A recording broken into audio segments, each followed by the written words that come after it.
मान्य सदस्यहरू, प्रतिनिधि सभाको आजको बैठकको कारबाही प्रारम्भ हुन्छ।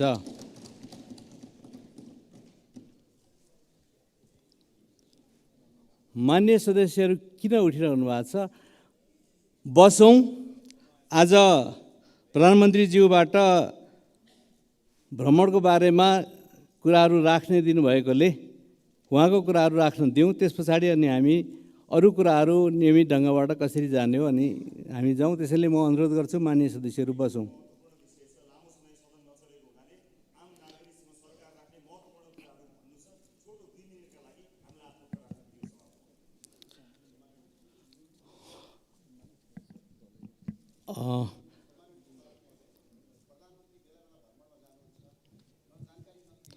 मान्य सदस्यहरू, दलमा दलीय हिसाबबाट हामीले आज यसरी नै जाने भन्ने निर्णय गरिसकेको कुरा म मान्यजीहरूलाई जानकारी गराउन चाहन्छु दलीय प्रतिनिधिकै आधारमा। त्यसले गर्दाखेरि अब यहाँ त्यो प्रणालीलाई हामीले कमजोर नबनाऊँ र अरू ढङ्गबाट व्यवस्थापन केही गर्नुपर्ने छ भने गरेर जाउँ। म मान्यजीहरूलाई बस्नको लागि अनुरोध गर्छु।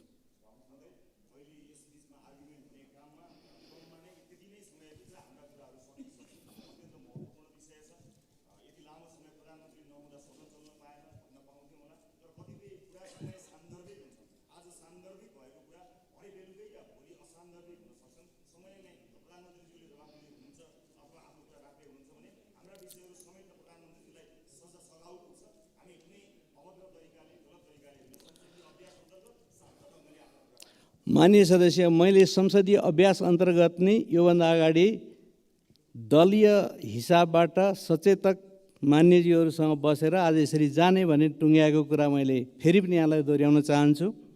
दलको आधारबाट राष्ट्रिय स्वतन्त्र पार्टीले 2 मिनेटभित्र समय मागेको हुँदा दलका नेता रवि लामिछानेलाई 2 मिनेटभित्र आफ्नो कुराहरू राख्न म समय दिन्छु।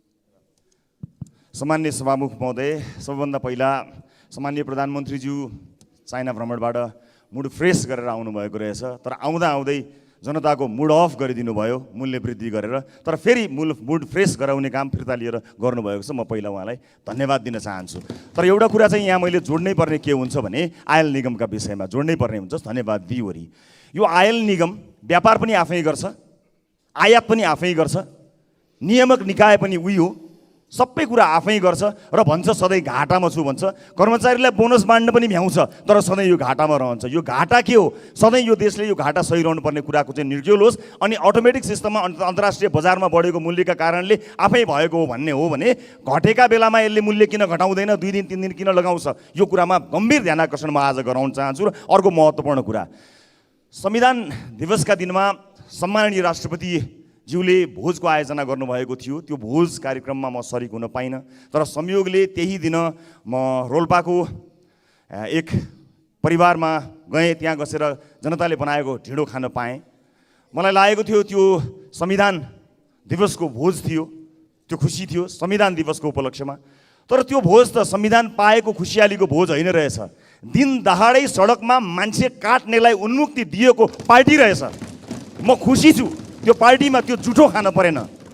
नेपाली जनताले लडेर ल्याएको लोकतन्त्रमा संविधान जसलाई लिएर यो देशले आशा गरेको छ, भरोसा गरेको छ, त्यति धेरै हामीले लगानी गरेर बनाएको संविधान दिवसको अवसर पारेर त्यसमा मौका छोपेर जुन काम सरकारको सिफारिसमा सम्माननीय राष्ट्रपतिबाट हुन गयो, राष्ट्रिय स्वतन्त्र पार्टी त्यसको घोर विरोध गर्न चाहन्छ र यो लोकतन्त्र संविधान यी विषयहरूमा टेकेर यस्ता जघन्य अपराध गर्ने मानिसहरूलाई दिउँसै मानिसलाई हत्या गर्ने र आजीवन सजाय पाएको मान्छेलाई यस्ता अवसरहरूमा जनताले खुसी मान्नुपर्ने अवसरहरूमा उन्मुक्ति दिने प्रणालीलाई बन्द गर्नको निमित्त म जोरदार माग गर्न चाहन्छु। धन्यवाद सभामुख महोदय। माननीय सदस्यहरू, आजको शून्य समय र विशेष समयको कार्यक्रम नरहेको बेहोरा म जानकारी गराउँछु। माननीय सदस्यहरू आसन ग्रहण गरौँ। मैले अघि नै पनि भनिसकेँ। माननीय सदस्यहरू आसन ग्रहण गरौँ। आज शून्य समय र विशेष समय पनि रहेको छैन र मैले दलीय आधारमा 2 मिनेटभित्र अघि एउटा समय दिएँ। बाँकी अब हामी विषयमा जानेछौँ। माननीय सदस्यहरूलाई म आसन ग्रहण गर्नको लागि अनुरोध गर्छु। माननीय सदस्यहरू आसन ग्रहण गरौँ। माननीय सदस्यहरू, मैले अनुरोध गरिसकेँ। आज विशेष कार्यक्रम राखिएको हुँदाखेरि माननीय सदस्यहरूले आसन ग्रहण गरेर कार्यसूचीमा जानको लागि म अनुरोध गर्छु।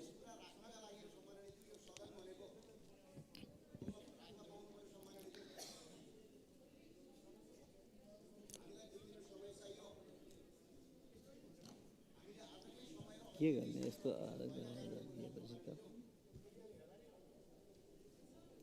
अब नबोल्दै भन्ने आएर यसरी गर्ने।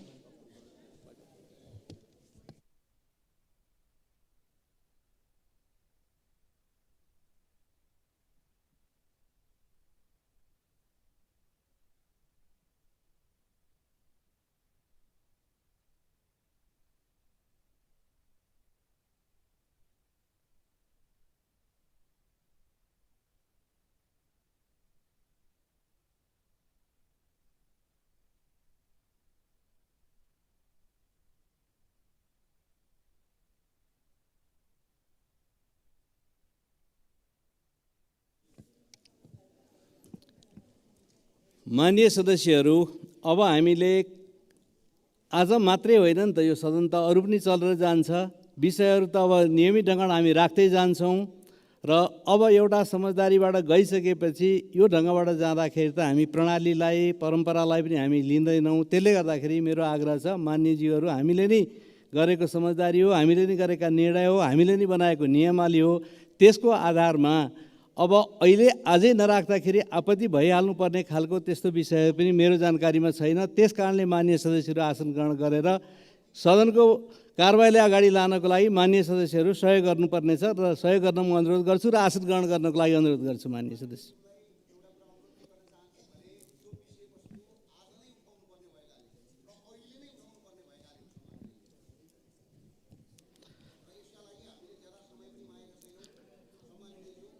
माननीय सदस्य, आजै नराखी नहुने गरेको दलीय हिसाबबाट गरिएका सरसल्लाहमा अघि नआएको कुराहरू पनि म मान्यलाई जानकारी गराउन चाहन्छु र मैले पहिला पनि मान्यजीलाई आज नगर्ने गरेको समझदारी तपाईँको दलको तर्फबाट आउनुभएको सचेतकको तर्फबाट पनि सहमति भएको छ भन्ने कुरा पनि जानकारी गराइसकेको छु। त्यो भनेको 5 मिनट अगाडिको कुरा हो। अब 5 मिनटमा त्यस्तो जानकारी नगराइ नहुने गरेर अब यो ढङ्गबाट कसैलाई दिने कसैलाई नदिने भयो भन्ने ढङ्गबाट लिएर जानुभयो भने त माननीय सदस्य आसन ग्रहण गरौँ र कारबाहीलाई अगाडि लान सहयोग गरौँ। ल, 1 मिनट कसलाई दिने? दलको तर्फबाट कसलाई दिने?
माननीय सदस्यहरू,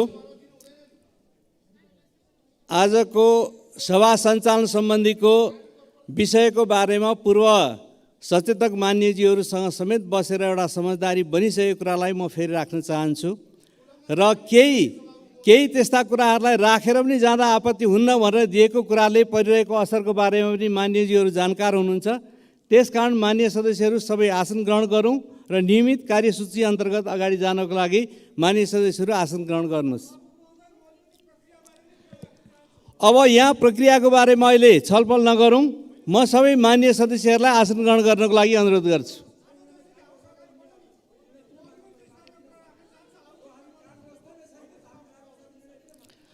माननीय सदस्यहरू आसन ग्रहण गर्नुहोस्, म तपाईँहरूलाई अनुरोध गर्दैछु।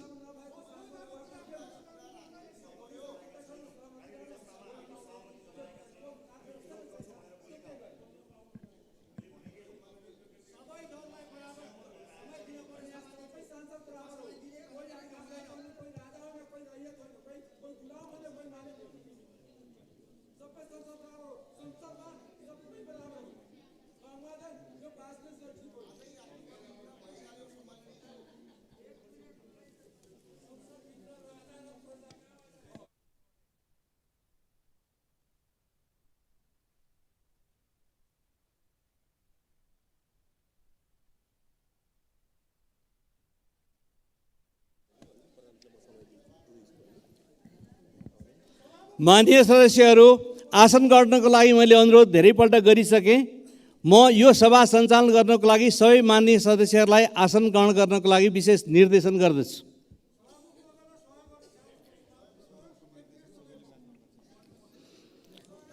मैले आसन गर्नको लागि माननीय सदस्यहरूलाई निर्देशन जारी गरिसकेको छु र आसन ग्रहण गरौँ।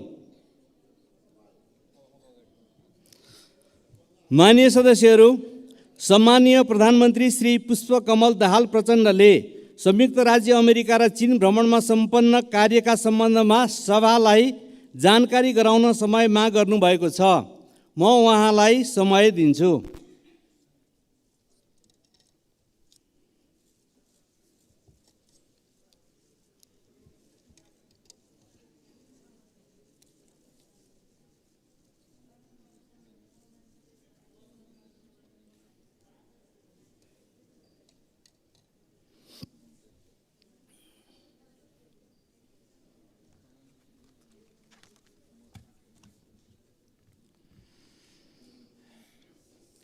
सम्मान्य सभामुख महोदय, सम्मानित सभाको यस बैठकमा म मेरो संयुक्त राष्ट्र सङ्घको महासभामा सहभागिता र चीन भ्रमणको जानकारी गराउन उपस्थित भएको छु। म सम्मानित सदनको ध्यानाकर्षण गराउन चाहन्छु, म जहिले पनि विदेश भ्रमणमा जाँदा यस सम्मानित सदनलाई जानकारी गराएर र एजेन्डाहरू बारे पनि मुख्यतः यी हुनेछन् भन्ने कुरा पनि प्रस्तुत गरेरै गएको छु। भारत भ्रमणमा जाँदा पनि मैले सम्मानित सदनलाई जानकारी गराएरै गएको थिएँ र अहिले संयुक्त राष्ट्रसङ्घ र चीनको भ्रमणमा जाँदा पनि मैले सम्मानित सदनलाई जानकारी गराएको स्मरण गराउन चाहन्छु। केही मान्य सदस्यहरूलाई थाहा रहेनछ कि जस्तो लागेको हुनाले मैले अलि जोड दिएर भन्नुपर्ने अवस्था आइलाग्यो। यी भ्रमणका बारेमा जानकारी गराउनु पूर्व सर्वप्रथम म दुईवटा विषयमा सम्मानित सदनलाई जानकारी गराउन आवश्यक ठान्दछु। एक, आजै बसेको मन्त्री परिषदको बैठकले सुनको अवैध पैठारी तस्करी नियन्त्रणका लागि सुझाव सहितको प्रतिवेदन पेश गर्न जाँचबुझ आयोग ऐन 2026 को दफा 3 को उपदफा 2 बमोजिम उच्च अदालतका पूर्व न्यायाधीश श्री दिल्लीराज आचार्यको अध्यक्षतामा पूर्व प्रहरी अतिरिक्त महानिरीक्षक श्री सहकुल बहादुर थापा, पूर्व सहसचिव श्री किशोर जङ कार्की र पूर्व सहसचिव श्री प्रेमराज जोशी रहेको जाँचबुझ आयोग गठन गर्ने निर्णय भएको छ। 2, नेपाल आयल निगमले हिजोदेखि लागू हुने गरी पेट्रोलियम पदार्थको मूल्यमा गरेको वृद्धि आसन्न चाडबाड र उपभोक्ता हितलाई पनि ध्यान राखी तत्काल फिर्ता लिन मैले निर्देशन गरे बमोजिम नेपाल आयल निगमले सो मूल्य वृद्धिको निर्णय फिर्ता लिई पुरानै मूल्य कायम गरेको छ। म मान्य सदस्यहरूलाई जानकारी के गराउन पनि आवश्यक ठान्दछु भने अघि एकजना मान्य सदस्यहरूले सरकार बाहिरबाट प्रधानमन्त्री आउँदा आउँदै जनतालाई भन्नुभयो, त्यो मेरो जानकारीमा थिएन र प्रधानमन्त्री या सम्बन्धित मन्त्रालयको पनि निर्णयभन्दा केही महिना अगाडि आयल निगम बिस्तारै पहिलाको ऋण चुक्ता गरेर नाफातिर गइरहेको स्थितिमा सायद यो उपयुक्त समय हो अटो प्राइसिङमा जाने भन्ने भएको थियो। त्यसैको आधारमा भएको थियो, जुन अहिलेको जनताको पीर मर्का, जनताको भावना र आवश्यकता विपरीत थियो। आज बिहान मात्रै मैले प्रधानमन्त्री या सम्बन्धित मन्त्रालय या उपप्रधानमन्त्रीहरूलाई पनि जानकारी नदिई अटो प्राइस भनेको आयल निगमको स्वतन्त्रता होइन, राज्यबाट अलग जाने भन्ने होइन, राज्यभित्रकै अङ्ग हो। त्यसकारण अहिलेको यो परिस्थितिमा त्यो मूल्य फिर्ता लिनुपर्छ भन्ने निर्णय गरियो। त्यही निर्देशन अनुसार आयल निगमले मूल्य फिर्ता लिएको छ। यो जानकारी पनि म गराउन चाहन्छु। यो दुईटा जानकारी पछि अब म भ्रमणको बारेमा यस सम्मानित सदनलाई जानकारी गराउँछु। सभामुख महोदय, नेपाली प्रतिनिधिमण्डलको नेतृत्व गर्दै यही सेप्टेम्बर 17 देखि 21 सम्म संयुक्त राष्ट्रसङ्घको 78औं महासभामा सहभागी भई सम्बोधन गरे पश्चात सेप्टेम्बर 23 देखि 30 सम्म जनवादी गणतन्त्र चीनको औपचारिक भ्रमण सम्पन्न गरी 2080 असोज 13 गते स्वदेश फर्केको छु।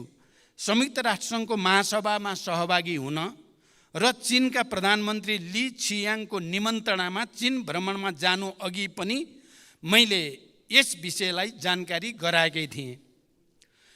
मित्र राष्ट्र चीनको औपचारिक भ्रमण चीनका महामहिम राष्ट्रपति सी जिनपिङले गर्नुभएको 2019 को भ्रमणपछि नेपालबाट गरिएको यो पहिलो उच्चस्तरीय भ्रमण हो।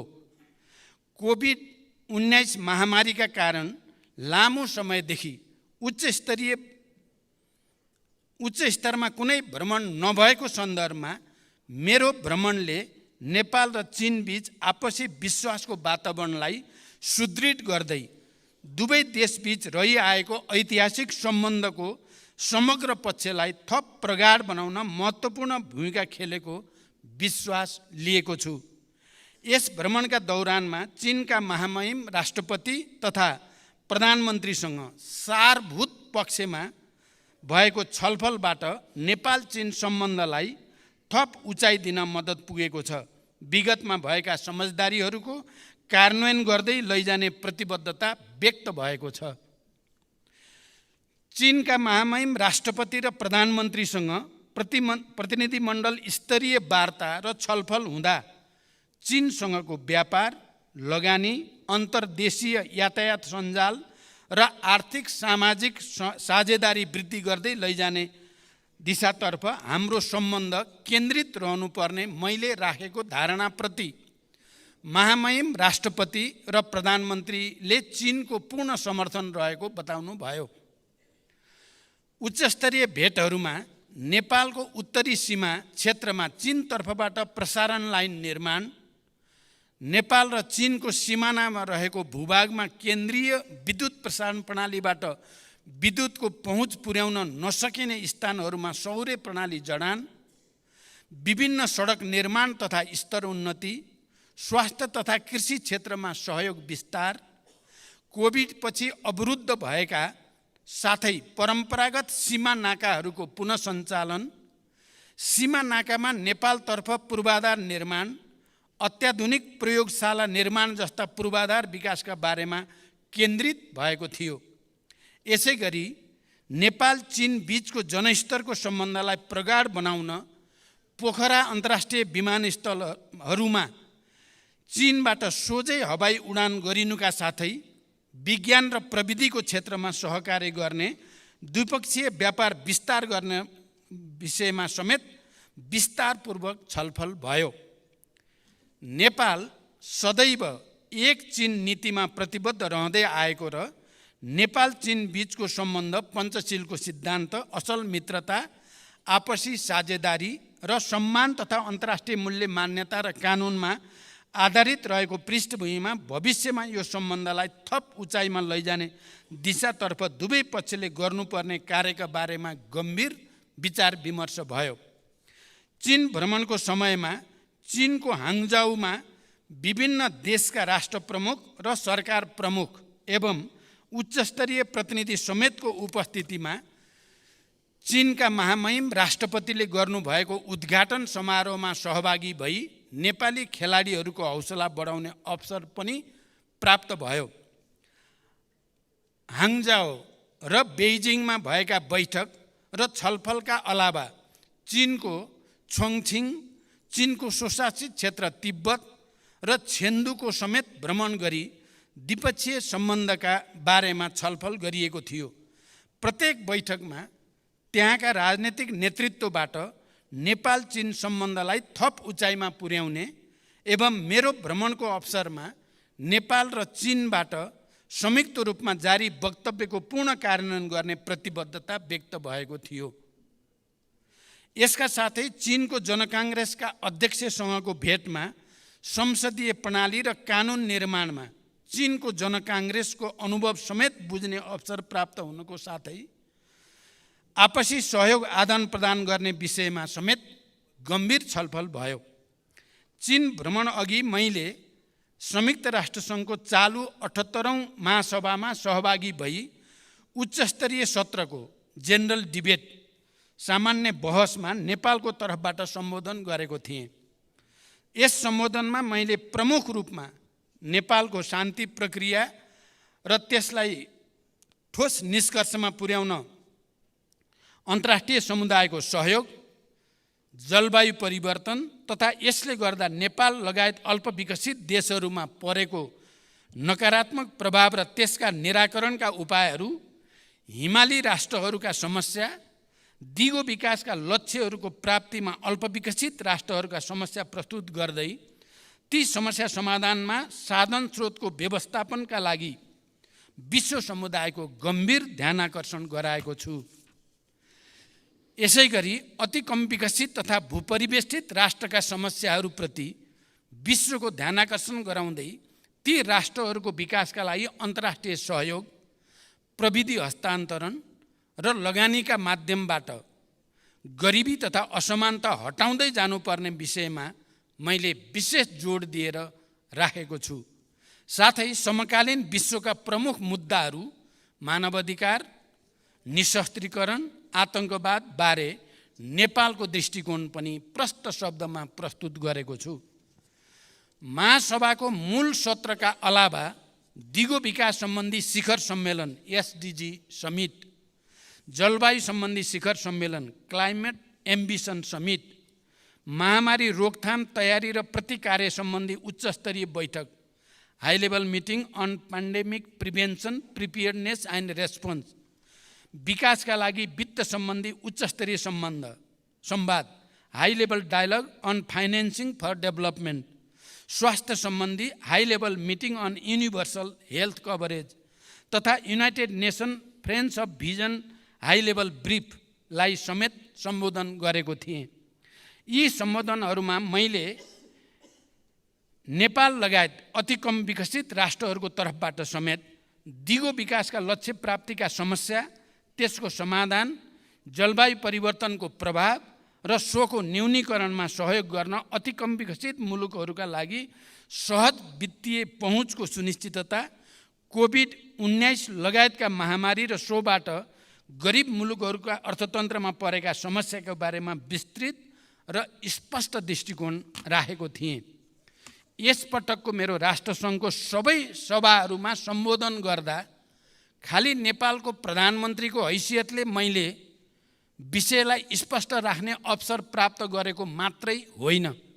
यो पटक हाम्रो लागि विशिष्टता के रह्यो भने हामी एलडिसीको चेयर हौँ। यो पटक 47वटा कम विकसित देशहरूको अध्यक्षको हैसियतले प्रत्येक सभामा सम्बोधन गर्ने विशेष अवसर पनि नेपाललाई प्राप्त भयो र त्यो अवसरको हामीले अधिकतम सदुपयोग गरेको जानकारी पनि म गराउन चाहन्छु। संयुक्त राष्ट्रसङ्घको महासभाकै दौरानमा अमेरिकी राष्ट्रपति एवं संयुक्त राष्ट्रसङ्घका महासचिव लगायत विभिन्न देशका राष्ट्र प्रमुख र सरकार प्रमुखसँग पनि द्विपक्षीय गम्भीर छलफल भएको थियो। मैले र प्रतिनिधिमण्डलका सदस्य माननीय परराष्ट्र मन्त्रीले संयुक्त राष्ट्रसङ्घका सम्बन्धित अधिकारीहरूसँग गरेको छलफलमा शान्तिकर्मीहरूको सुरक्षा, बन्दोबस्तीका लागि भएको खर्चको समयमै शोध भर्ना तथा निकासा लगायत नेपालले गरेको अटुट र उच्च तहको योगदानको कदर स्वरूप जिम्मेवार तथा उच्च पदहरूमा नेपालको समुचित प्रतिनिधित्व हुनुपर्ने विषयलाई विशेष प्राथमिकताका साथ जोड दिएर उठाइएको छ। समग्रमा दुवै भ्रमणहरू सफल भएको मैले र हाम्रो प्रतिनिधिमण्डलले ठानेको छ। चीनको भ्रमणले झन्डै 4 वर्ष लामो नेतृत्व तहबाट एक अर्का मुलुकमा भ्रमण नभएको स्थितिको अन्त्य भएको छ। उच्च स्तरमा भएको द्विपक्षीय वार्ताबाट छिमेकीहरूका संवेदनशील विषयहरूमा नेपालले पालन गर्दै आएको नीतिको पुनर्पुष्टि भएको छ। राजनीतिक तहमा विश्वासको वातावरण बनेको छ। पूर्वाधार निर्माण, व्यापार, लगानी तथा जनस्तरको सम्बन्ध विस्तारमा द्विपक्षीय सहयोग र सहकार्यलाई तीव्रता दिने मार्ग प्रशस्त भएको छ र अझ महत्त्वपूर्ण त नेपाल र नेपाली जनताप्रति चिनिया नेताहरूको सद्भावना विशेष रूपले अभिवृद्धि भएको हामीले महसुस गरेका छौँ। त्यसै गरी संयुक्त राष्ट्रसङ्घको महासभामा प्रधानमन्त्री स्तरमा भएको सहभागिताबाट नेपालको शान्ति प्रक्रियालाई निष्कर्षमा पुर्याउन संयुक्त राष्ट्रसङ्घ र अन्तर्राष्ट्रिय समुदायको सद्भाव हासिल गर्ने, नेपालमा द्वन्द्वबाट शान्तितर्फ रूपान्तरणको सफल उदाहरणलाई अन्तर्राष्ट्रिय समुदायले उचित मान्यता दिनुपर्ने, दिगो विकासका लक्ष्यहरूको कार्यान्वयन तथा जलवायु परिवर्तनका प्रभावहरूबारे नेपाल लगायत अति कम विकसित मुलुकहरूका चुनौती र तिनको सम्बोधनका लागि विश्व समुदायको ध्यानाकर्षण गर्ने विषयमा नेपाल यसपटक देखिने गरी प्रस्तुत हुन सफल भएको छ।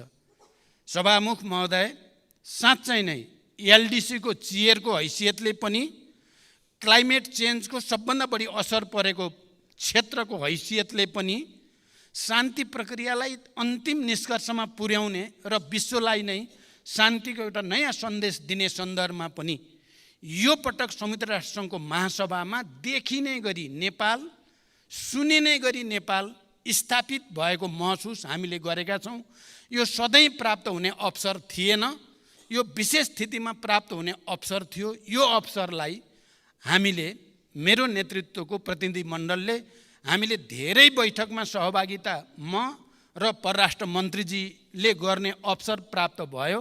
हामीले अधिकतम सदुपयोग गरेका छौँ र यी दुवै भ्रमणबाट विश्वासको एउटा नयाँ वातावरण, नेपाल देखिने र चिनिने गरी स्थापित भएको महसुस मैले गरेको छु। यति जानकारी गराउँदै बिदा हुन्छु। धन्यवाद। अभिवादन।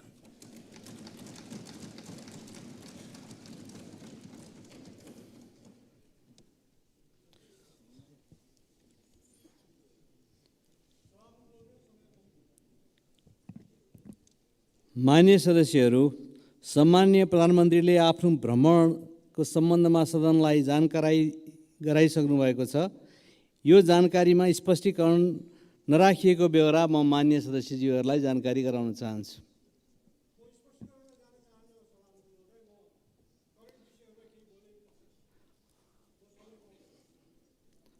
आज हामी यही हिसाबले अगाडि जाने गरी समझदारी बनेको हुँदा मान्य सदस्यलाई फेरि म त्यो जानकारी गराउँदै अर्को समयमा समय लिएर कुराकानीहरू गर्ने हामी सल्लाह गरौँला।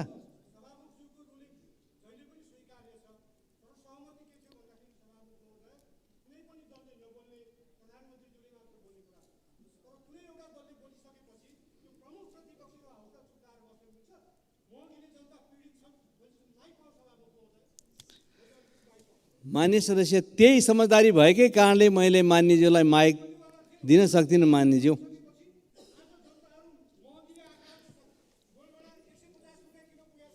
मान्य सदस्य अर्को समयमा अर्को ढङ्गबाट समय लिएर यी छलफल गरौँला। त्यसैले मान्य सदस्यलाई आसन ग्रहण गर्नको लागि म अनुरोध गर्दछु। मान्य सदस्य, आसन ग्रहण गरौँ।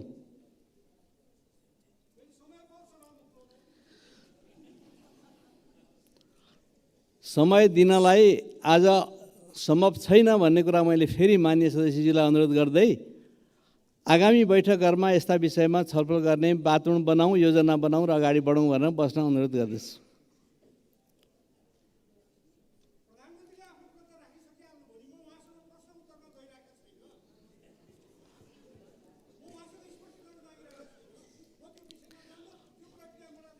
माननीय सदस्य, आज मैले अघि पनि राखेँ, विशेष समय छैन, शून्य समय छैन र आज हामी के भने प्रधानमन्त्रीको विशेष कार्यक्रम पछाडि नियमित कार्यसूची जे छ त्यसमा तय भएको कार्यसूचीमा जान्छौँ भनेर मैले राखिसकेको हुँदा मैले विशेष अनुरोध गरेँ। माननीय सदस्य, बसौँ।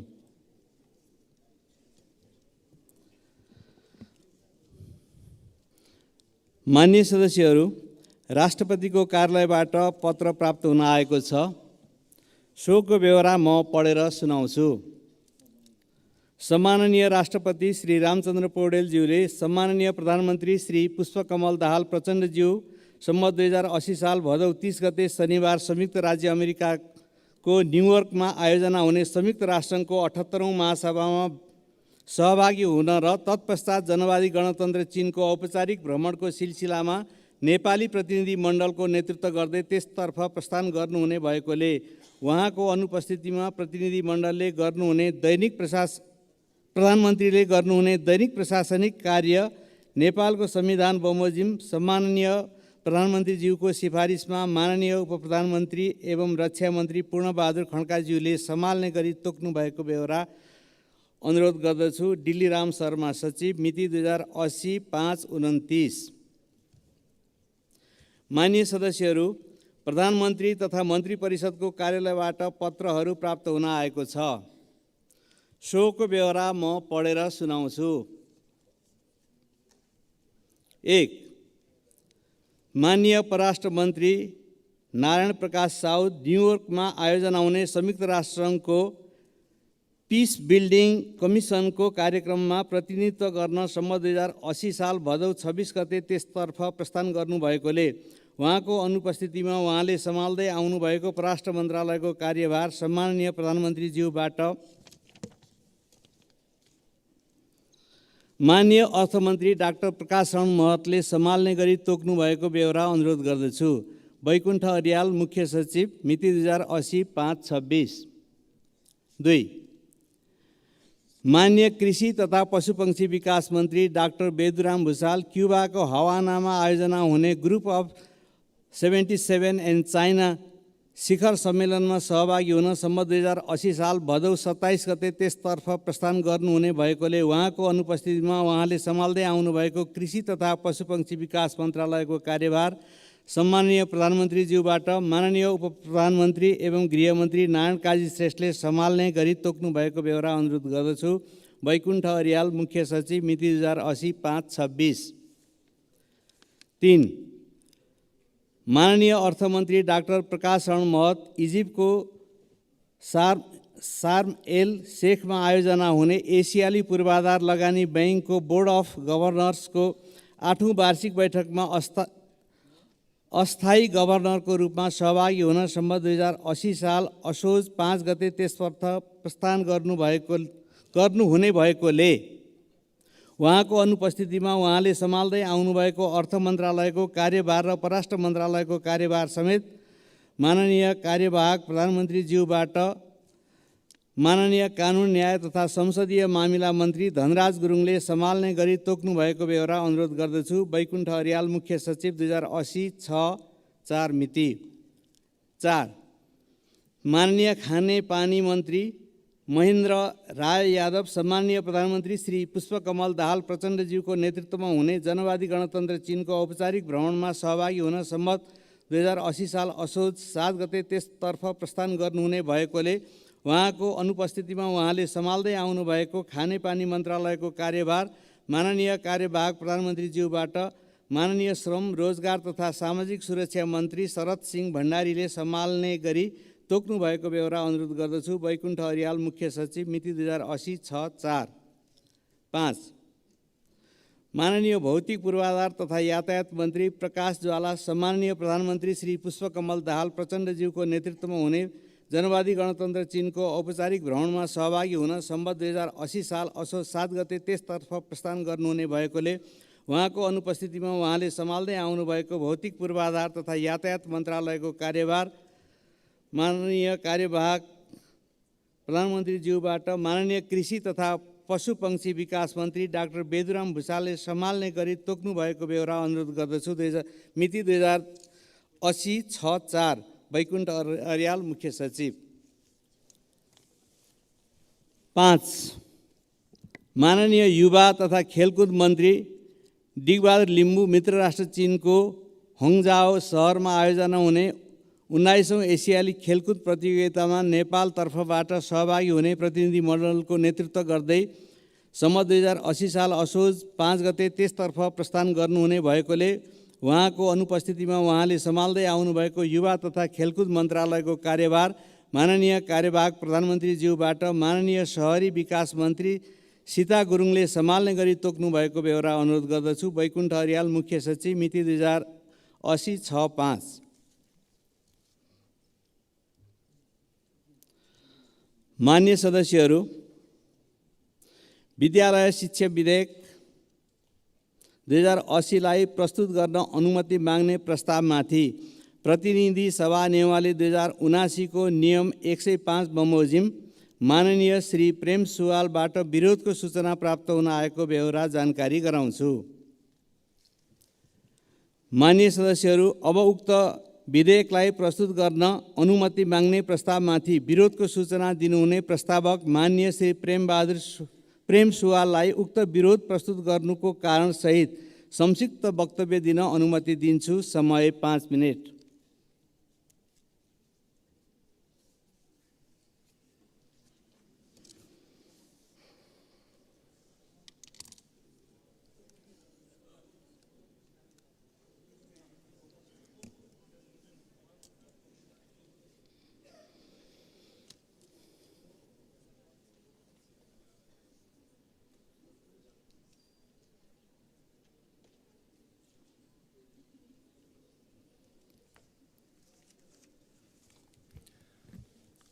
सभामुख महोदय, यो विद्यालय शिक्षा सम्बन्धी विधेयक दर्ता हुने बित्तिकै शिक्षकहरूमा असन्तुष्ट भयो, आन्दोलन पनि भयो र हामीले विद्यालय शिक्षा विधेयकमा निशुल्क र अनिवार्य शिक्षा दिने भनेर उल्लेख गर्नुपर्ने, तालिम प्राप्त विषयगत शिक्षक देशभरि प्राप्त गराउने र उत्पादन श्रमसँग जोडिएको शिक्षा प्रदान गर्ने पनि यसमा आउनुपर्ने त्यो आएन र शिशु स्याहार, प्रारम्भिक बाल विकास तथा शिक्षा, आधारभूत शिक्षा, माध्यमिक शिक्षामा अध्यापन गराउने शिक्षकहरूको लागि विश्वविद्यालयमा उत्कृष्ट नतिजा भएकाहरूलाई नियुक्तिमा जोड दिने, त्यसको लागि शिक्षण पेसामा सुविधा अलि बढी दिने।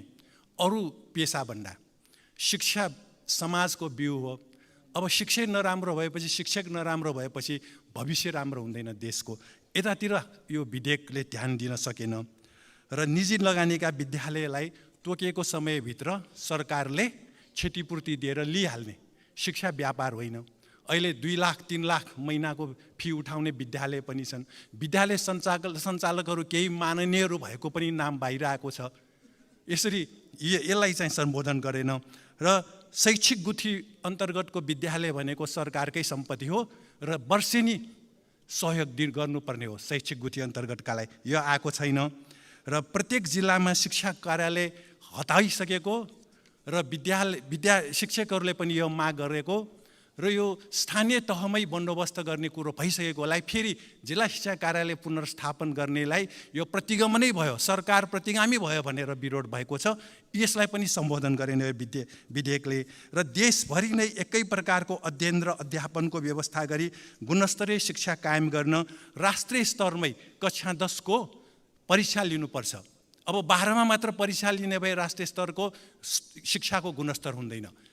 त्यसकारण विद्यार्थीलाई बीचमा परीक्षाको बन्दोबस्त गर्नुपर्छ। यो हटाइएको पनि ठिक भएन।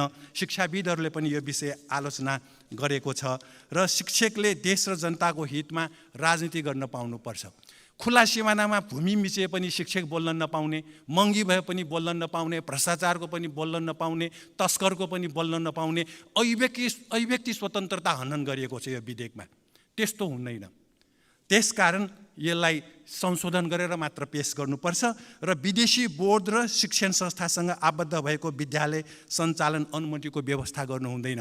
हाम्रो आफ्नै बोर्डलाई राम्रो बनाउने हो र स्कलरसिप कुनै मित्र देशले दिन्छ भने त्यहाँ पठाइदिने हो। नभए अहिले हाम्रो 500वटा कलेज बन्द हुने अवस्था छ।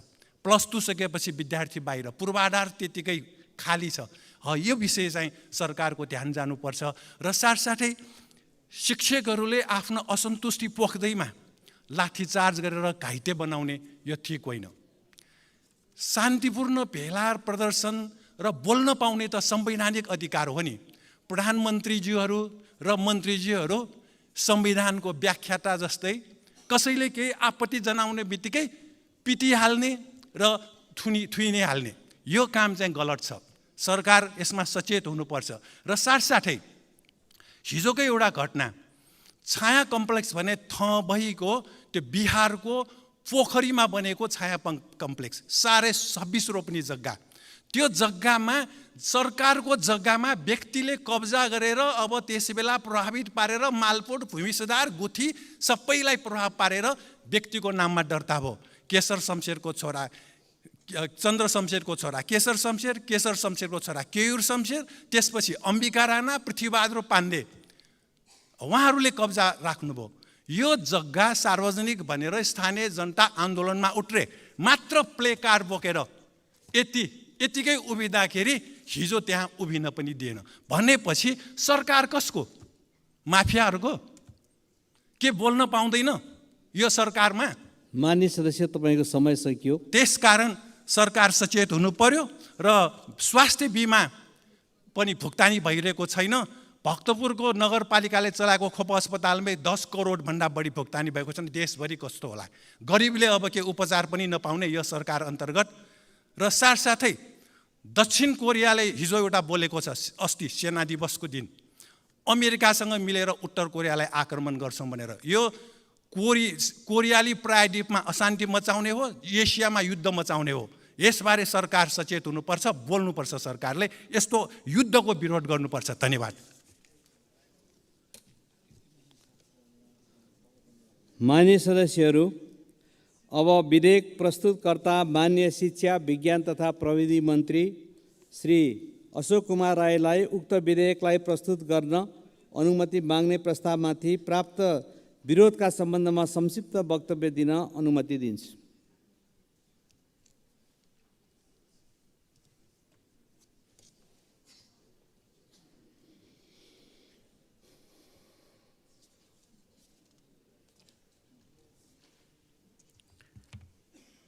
सम्माननीय सभामुख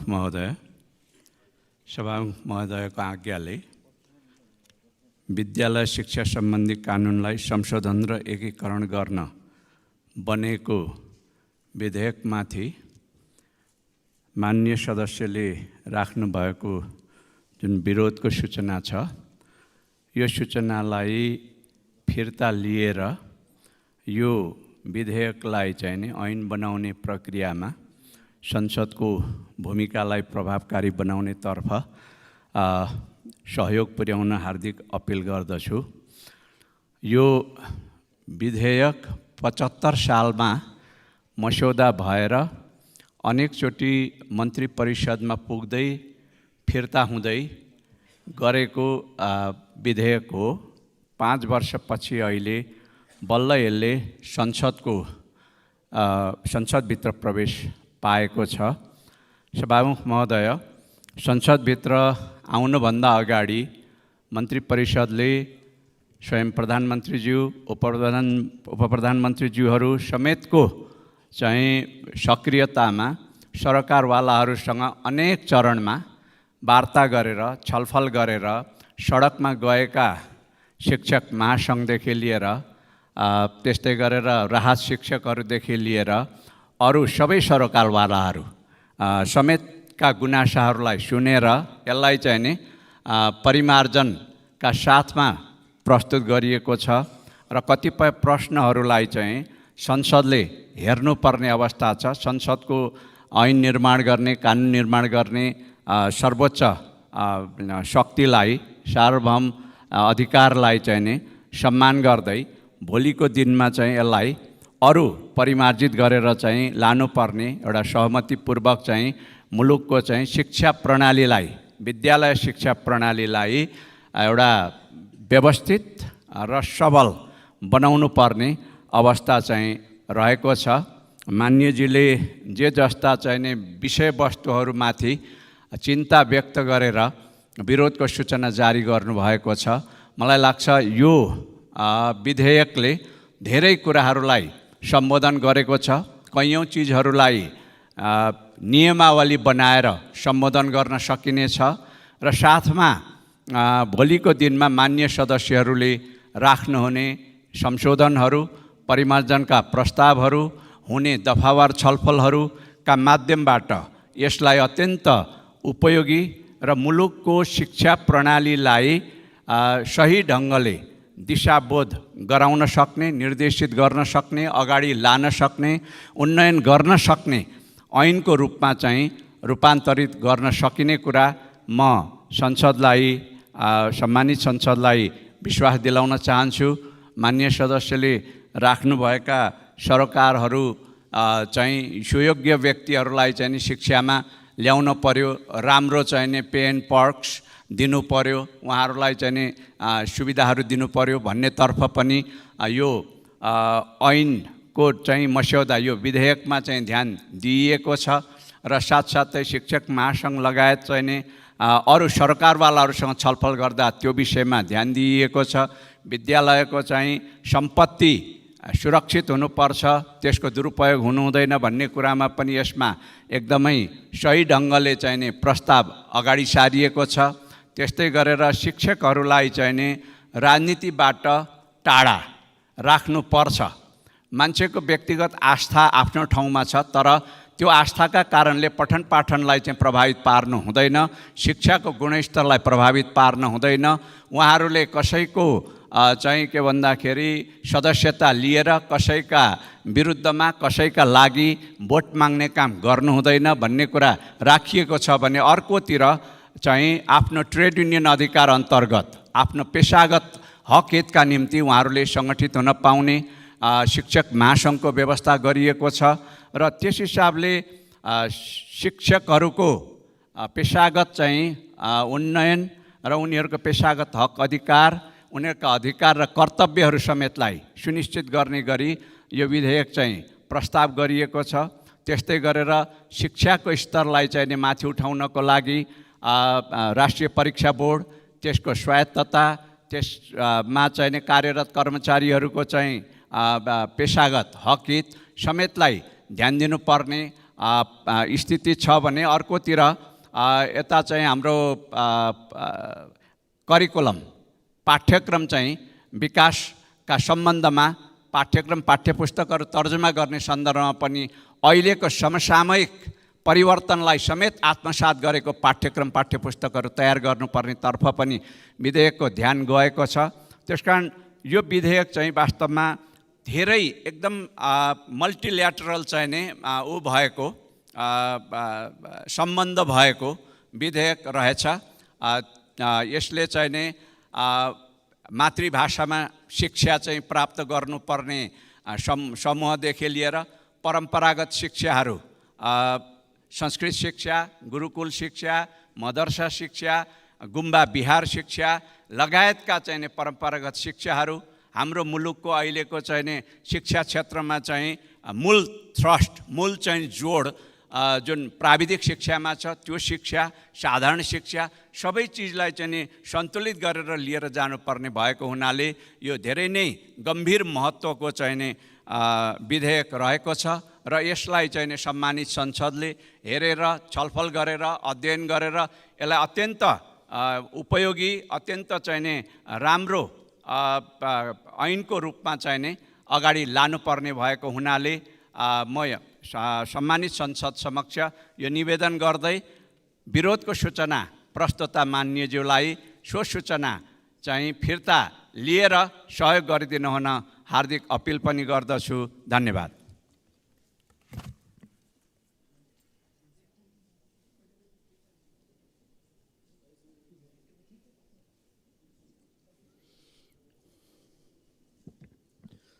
माननीय सदस्यहरू, अब विरोधको सूचना दिनुहुने माननीय सदस्य श्री प्रेमसुवाललाई आफ्नो विरोधको सूचना फिर्ता लिन चाहनुहुन्छ भने फिर्ता लिन म समय दिन्छु।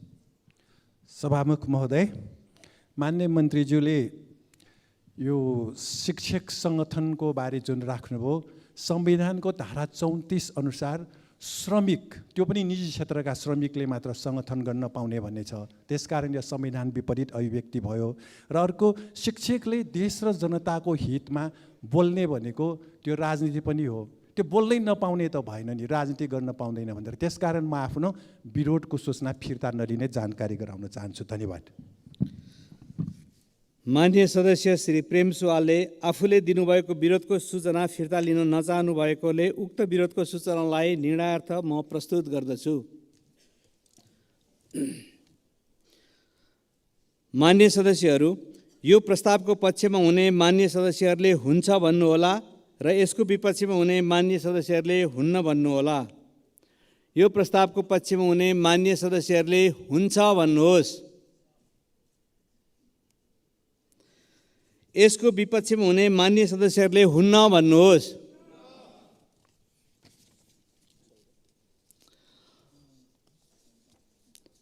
हुन्न भन्ने पक्षका मान्य सदस्यहरूको बहुमत भएकोले विद्यालय शिक्षा विधेयक 2080लाई प्रस्तुत गर्न अनुमति माग्ने प्रस्तावमाथि मान्य श्री प्रेम सुब्बाले प्रस्तुत गर्नुभएको विरोधको सूचना बहुमतले अस्वीकृत भएको घोषणा गर्दछु।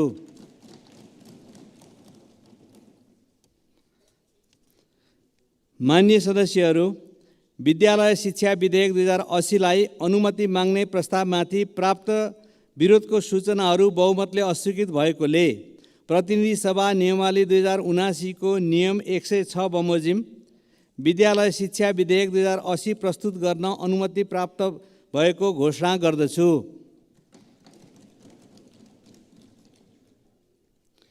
माननीय सदस्यहरू, अब माननीय शिक्षा विज्ञान तथा प्रविधि मन्त्री श्री अशोक कुमार राईलाई विद्यालय शिक्षा विधेयक 2080 पेश गर्न अनुमति दिन्छु।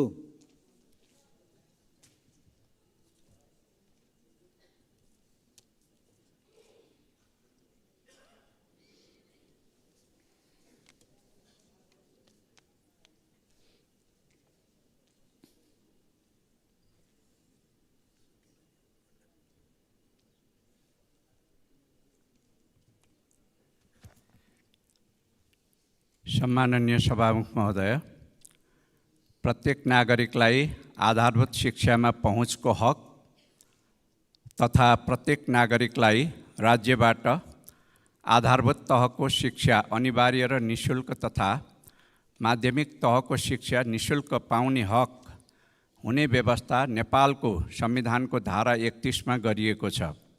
संविधानको धारा 51 मा राज्यका नीतिहरू अन्तर्गत खण्ड ज मा शिक्षालाई वैज्ञानिक, प्राविधिक, व्यावसायिक, सिपमूलक, रोजगारमूलक एवं जनमुखी बनाउँदै सक्षम, प्रतिस्पर्धी, नैतिक एवं राष्ट्रिय हितप्रति समर्पित जनशक्ति तयार गर्ने, शिक्षा क्षेत्रमा राज्यको लगानी अभिवृद्धि गर्ने सहितका व्यवस्थाहरू रहेका छन्।